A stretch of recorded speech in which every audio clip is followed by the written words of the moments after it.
ओम शांति। आज 25 अगस्त 2025 आज की साकार मुरली के अनमोल मधुर महावाक्य सुनेंगे। मीठे मीठे बाबा के मीठे बच्चे। कदम कदम पर जो होता है वह कल्याणकारी है। कदम कदम पर जो होता है वह कल्याणकारी है। इस ड्रामा में सबसे अधिक कल्याण उनका होता है जो बाप की याद में रहते हैं। इस ड्रामा में सबसे अधिक कल्याण उनका होता है जो बाप की याद में रहते हैं। प्रश्न है, ड्रामा की किस नूंद को जानने वाले बच्चे अपार खुशी में रह सकते हैं? उत्तर है, बाबा कहते जो जानते हैं कि ड्रामा अनुसार अब इस पुरानी दुनिया का विनाश होगा, नेचुरल कैलेमिटीज भी होगी, लेकिन हमारी राजधानी तो स्थापन होनी ही है। इसमें कोई कुछ नहीं कर सकता। भल अवस्थाएं नीचे ऊपर होती रहेंगी, कभी बहुत उमंग, कभी ठंडे ठार हो जाएंगे। इसमें मूंझना नहीं है। सभी आत्माओं को बाप भगवान हमको पढ़ा रहे हैं। सभी आत्माओं का बाप भगवान हमको पढ़ा रहे हैं। इस खुशी में रहना है। गीत है, महफिल में जल उठी शम्मा। ओम शांति। मीठे मीठे नंबरवार पुरुषार्थ अनुसार चैतन्य परवानों को बाबा याद प्यार दे रहे हैं। तुम सब हो चैतन्य परवाने। बाप को क्षमा भी कहते हैं, परंतु उनको जानते बिल्कुल नहीं हैं। क्षमा कोई बड़ी नहीं, एक बिंदी है। किसी की भी बुद्धि में नहीं होगा कि हम आत्मा बिंदी हैं। हमारी आत्मा में सारा पार्ट है। आत्मा और परमात्मा का नॉलेज और किसी की बुद्धि में नहीं है। तुम बच्चों को ही बाप ने आकर समझाया है। बाबा कहते तुम बच्चों को भी बाप ने आकर समझाया है, आत्मा का रियलाइजेशन दिया है। आगे यह पता ही नहीं था कि आत्मा क्या है, आत्मा क्या है, परमात्मा क्या है। इसलिए देह अभिमान के कारण बच्चों में मोह भी है, विकार भी बहुत है। भारत कितना ऊंच था, विकार का नाम भी नहीं था। वह था वॉइसलेस भारत। अभी है विशेष भारत। कोई भी मनुष्य ऐसे नहीं कहेंगे जैसे बाप समझाते हैं। आज से 5000 वर्ष पहले हमने इनको शिवालय बनाया था। मैंने ही शिवालय स्थापन किया था। कैसे? बाबा पूछ रहे हैं। सो भी तुम अभी समझ रहे हो, तुम जानते हो कदम कदम पर जो होता वह कल्याणकारी ही है। एक दिन जास्ती कल्याणकारी उनका है जो बाप को अच्छी रीति याद कर। एक एक दिन जास्ती कल्याणकारी उनका है जो बाप को अच्छी रीति याद कर अपना भी कल्याण करते रहते हैं। यह है ही कल्याणकारी पुरुषोत्तम बनने का युग। बाप की कितनी महिमा है। बाबा कहते तुम जानते हो अभी सच्चा सच्चा भागवत चल रहा है। द्वापर में जब भक्ति मार्ग शुरू होता है तो पहले पहले तुम भी हीरो का लिंग बनाकर पूजा करते हो। अभी तुमको स्मृति आई है, हम जब पुजारी बने थे तब मंदिर बनाए थे, हीरे मणिक का बनाते थे। फिर चित्र भी अभी मिल ना सके, यहाँ तो ये लोग चांदी आदि का बनाकर पूजा करते हैं। बाबा कहते ऐसे पुजारियों का भी मान देखो कितना है।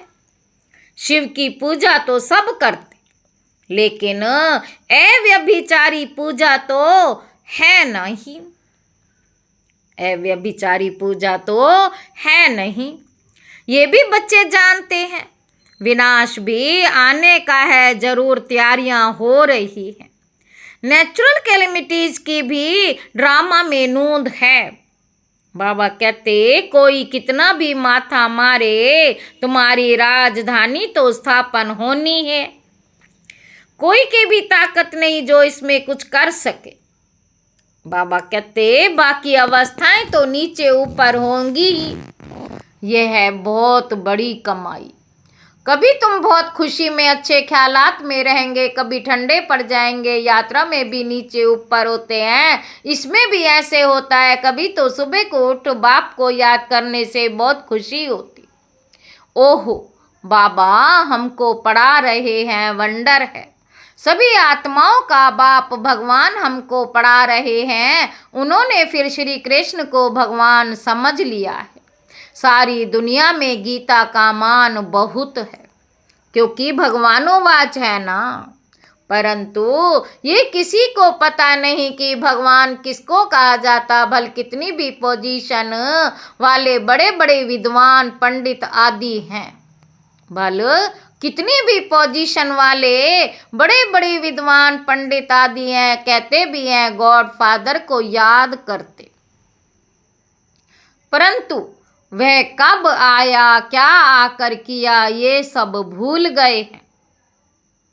बाप सब बातें समझाते रहते हैं, ड्रामा में ये सब नोंद है। ये रावण राज्य फिर भी होगा और हमको आना पड़ेगा।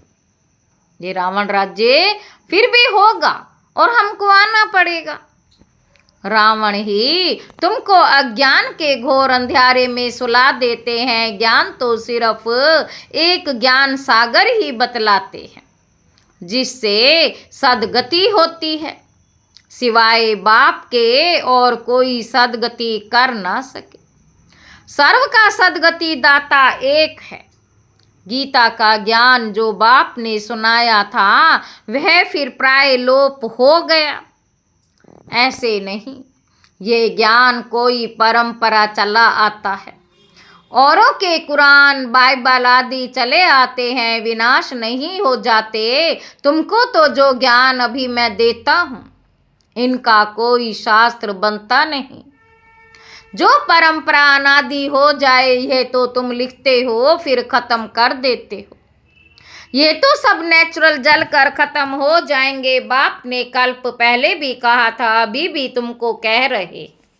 ये ज्ञान तुमको मिलता है, फिर प्रारब्ध जाकर पाते हो, फिर इस ज्ञान की दरकार नहीं रहती। भक्ति मार्ग में सब शास्त्र हैं। बाबा तुमको कोई गीता पढ़कर नहीं सुनाते हैं, वह तो राजयोग की शिक्षा देते हैं, जिसका फिर भक्ति मार्ग में शास्त्र बनाते हैं तो अड़गम बड़गम कर देते हैं। बाबा कहते तो तुम्हारी मूल बात है कि गीता का ज्ञान किसने दिया। तुम्हारी मूल बात है कि गीता का ज्ञान किसने दिया। उनका नाम बदली कर दिया है और कोई के नाम बदली नहीं हुए हैं। सबके मुख्य धर्म शास्त्र है ना। बाबा कहते सबके मुख्य धर्म शास्त्र है ना। इसमें मुख्य है डिटिज्म, इस्लामिज्म, बुद्धिज्म। भल करके कोई कहते हैं कि पहले बुद्धिज्म है, पीछे इस्लामिज्म है। बोलो, इन बातों से गीता का कोई ताल्लुक नहीं है। हमारा तो काम है बाप से वर्षा लेने का। बाप कितना अच्छी रीति समझाते हैं। यह है बड़ा झाड़ अच्छा है जैसा फ्लावर वाज है। ये है बड़ा झाड़ अच्छा है जैसे फ्लावर वाज है। 3 ट्यूब्स निकलती हैं। कितना अच्छी समझ से बनाया हुआ झाड़ है। कोई भी झट समझ जाएंगे कि हम किस धर्म के हैं। हमारा धर्म किसने स्थापन किया। बाबा पूछ रहे हैं। ये दयानंद, अरविंद घोष आदि तो अभी होकर गए हैं। वो लोग भी योग आदि सिखलाते हैं। सब भक्ति ज्ञान का तो नाम निशान नहीं। कितने बड़े बड़े टाइटल मिलते हैं। ये भी सब ड्रामा में नोंद है। फिर भी होगा। 5000 वर्ष बाद शुरू से लेकर ये चक्र कैसे चला है, फिर कैसे रिपीट होता रहता है। बाबा कहते तुम जानते हो, अभी का प्रेजेंट, फिर पास्ट हो फ्यूचर हो जाएगा। अभी का प्रेजेंट, फिर पास्ट हो फ्यूचर हो जाएगा। पास्ट प्रेजेंट फ्यूचर, जो पास्ट हो जाता है वह फिर फ्यूचर होता है। इस समय तुमको नॉलेज मिलती है। बाबा कहते फिर तुम राजाई लेते हो। इन देवताओं का राज्य था ना, उस समय और कोई का राज्य नहीं था। ये भी एक कहानी मिसल बताओ, बड़ी सुंदर कहानी बन जाएगी। लॉन्ग 5000 वर्ष पहले ये भारत सतयुग था, कोई धर्म नहीं था, सिर्फ देवी देवता धर्म का ही राज्य था। उनको सूर्यवंशी राज्य कहा जाता था। बाबा कहते लक्ष्मी नारायण का राज्य चला 1250 वर्ष, फिर उन्होंने राज्य दिया दूसरे भाइयों क्षत्रियों को, फिर उनका राज्य चला। तुम समझा सकते हो कि बाप ने आकर पढ़ाया था, जो अच्छी रीति पढ़े वे सूर्यवंशी बने, जो फेल हुए उनका नाम क्षत्रिय पड़ा। बाकी लड़ाई आदि की बात नहीं। बाबा कहते बच्चे तुम मुझे याद करो तो तुम्हारे विकर्म विनाश हो जाएंगे। तुम्हारे विकारों पर जीत पानी है। बाप ने ऑर्डिनेंस निकाला है, जो काम पर जीत पाएंगे वही जगत जीत बनेंगे। पीछे आधा कल्प बाद फिर वाम मार्ग में गिरते हैं, उन्हों के भी चित्र हैं, शकल देवताओं की बनी हुई है। राम राज्य और रावण राज्य आधा आधा है, उनकी कहानी बैठ बनानी है। फिर क्या हुआ, फिर क्या हुआ, बाबा पूछ रहे। यही सत्य नारायण की कहानी है। सत्य तो एक ही बाप है, जो इस समय आकर सारे आदि मध्य अंत का तुमको नॉलेज दे रहे, जो और कोई दे ना सके। मनुष्य तो बाप को ही नहीं जानते। जिस ड्रामा में एक्टर है उनके क्रिएटर डायरेक्टर आदि को नहीं जानते, तो बाकी कौन जानेंगे।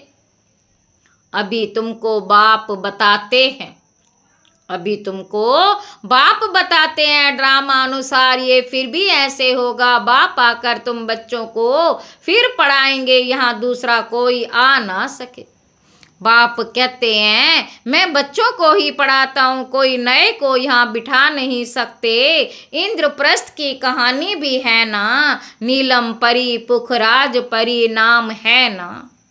तुम्हारे में भी कोई हीरे जैसा रत्न है। देखो रमेश ने ऐसी बात निकाली, प्रदर्शनी की, जो सबका विचार सागर मंथन हुआ, तो हीरे जैसा काम किया ना। कोई पुखराज है, कोई क्या है, कोई तो बिल्कुल कुछ नहीं जानते। ये भी जानते हो कि राजधानी स्थापन होती है, उसमें राजे रानियां आदि सब चाहिए।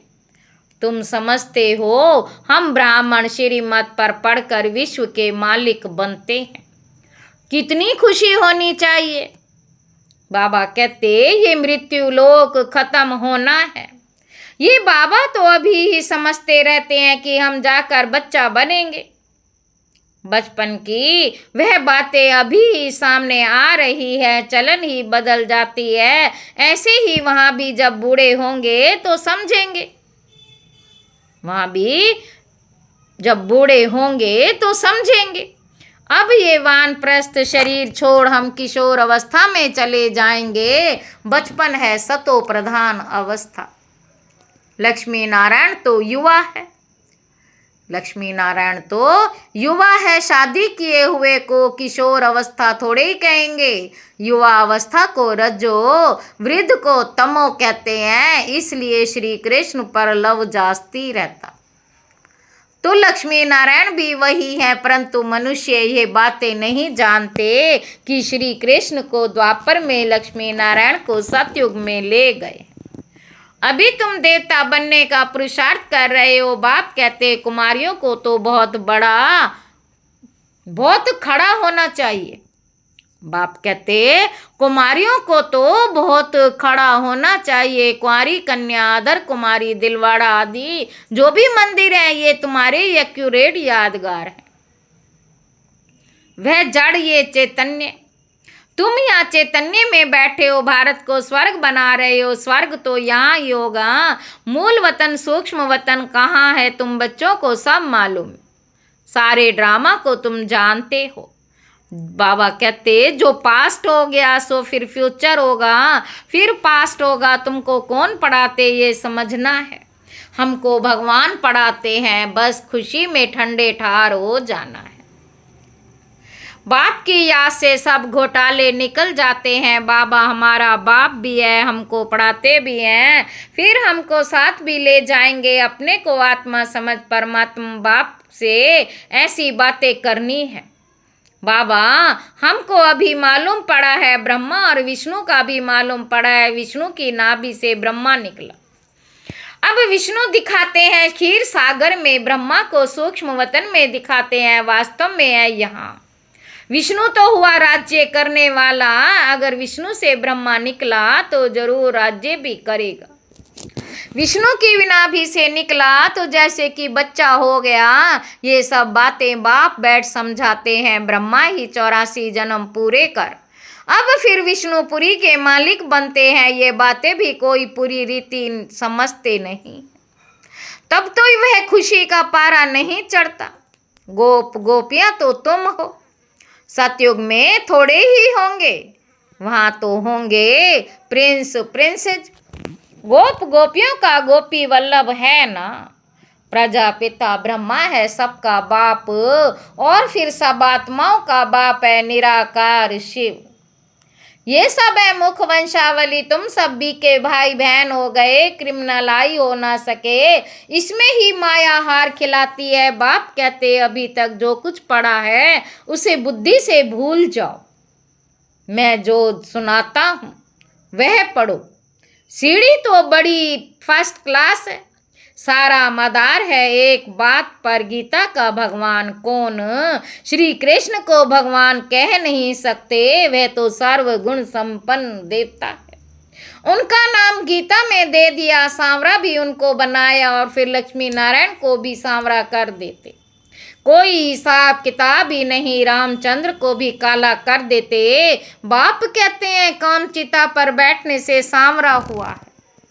कामचिता पर बैठने से सांवरा हुआ है। नाम करके एक का लिया जाता है। तुम सब ब्राह्मण हो, अभी तुम ज्ञान चिता पर बैठते हो।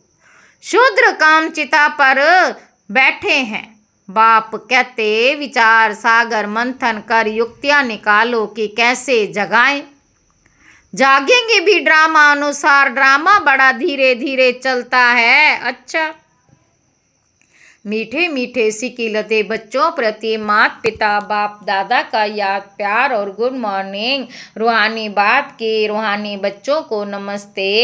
हम रूहानी बच्चों की रूहानी बाप दादा को याद प्यार और गुड मॉर्निंग। नमस्ते बाबा, नमस्ते, शुक्रिया बाबा, शुक्रिया। धारणा के लिए मुख्य सार। पहला पॉइंट, सदा इसी स्मृति में रहना है कि हम गोपी वल्लभ के गोप गोपियां हैं। इसी स्मृति से सदा खुशी का पारा चढ़ा रहे। दूसरा पॉइंट है, अभी तक जो कुछ पढ़ा है उसे बुद्धि से भूल, बाप जो सुनाते हैं वही पढ़ना है। हम भाई बहन हैं, इस स्मृति से क्रिमिनल आई को खत्म करना है। माया से हार नहीं खानी है। वरदान है सेवा द्वारा योग युक्त स्थिति का अनुभव करने वाले। सेवा द्वारा योग स्थिति का अनुभव करने वाले रूहानी सेवाधारी भव। ब्राह्मण जीवन सेवा का जीवन है। माया से जिंदा रखने का श्रेष्ठ साधन सेवा है। सेवा योग युक्त बनाती है, लेकिन सिर्फ मुख की सेवा नहीं। सुने हुए मधुर बोल का स्वरूप बन सेवा करना, निस्वार्थ सेवा करना, त्याग तपस्या स्वरूप से सेवा करना, हाथ की कामनाओं से परे निष्काम सेवा करना, इसको कहा जाता है ईश्वरीय व रूहानी सेवा। मुख के साथ मन द्वारा सेवा करना, मुख के साथ मन द्वारा सेवा करना अर्थात मन मना भाव स्थिति में स्थित होना।